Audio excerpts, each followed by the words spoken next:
ሳምንትና ከሳምንት በላይ የሚቆይ የቅንድብ ሂና አብረን እንስራ። በቅድም የተወሰነ ሂና ወስጄ አዘጋጃለሁ የሚበቃኝን። ይሄንን ሂና ስትገዙ 3 አይነት ከለር ነው ያለው። ዳርክ አለ፣ ዳርክ ብራውን እና ላይት ብራውን ነው ያለው። ሶ የሚመቻችሁን ገዝታችሁ መጠቀም ትችላላችሁ ማለት ነው። ቆንጆ ሂና ነው። ከዛ ቅንድቤን ወደ መስራት እገባለሁ ማለት ነው። በምፈልገውና በሚያምርብኝ ቅርጽ ቅንድቤን እሰራዋለሁ። ባለፈው አንድ ቪዲዮ ለቅቄ ነበር የቅንድብ ሂና ስትጠቀሙ ቅንድባችሁ ያርጋል ብዬ። አብዛኞቻችሁ ግን አላመናችሁኝም፣ ውሸት ነው እየመሰላችሁ ያላችሁ።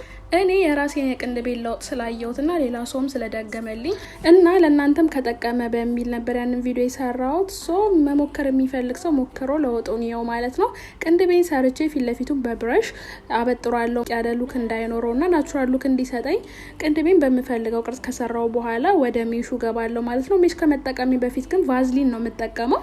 ምክንያቱም ሜሹን ስንጠቀም የመቅላትና የማሳከክ ባህሪ ስላለው እሱን ይከላከልልናል። ከዛ 15 ደቂቃ ጠብቀውና ከዛ በኋላ አነሳዋለሁ ማለት ነው። ድምቅ ያለ ሉክ እንዲኖረው ስለማልፈልግ ከ15 ደቂቃ በኋላ ታጥቤው ተመልሻለሁ። ብዙ ሳይደም ቆንጆ ሆኖ ይዞልኛል። ከታች ያሉት ጸጉሮቼ ያሉም አይመስሉ፣ ምክንያቱም ከቆዳዬ ጋር ስለተመሳሰሉ አያስታውቁም። እራሳችሁን በቤት ውስጥ እንደዚህ ቆንጆ አድርጋችሁ መስራት ትችላላችሁ። ባይ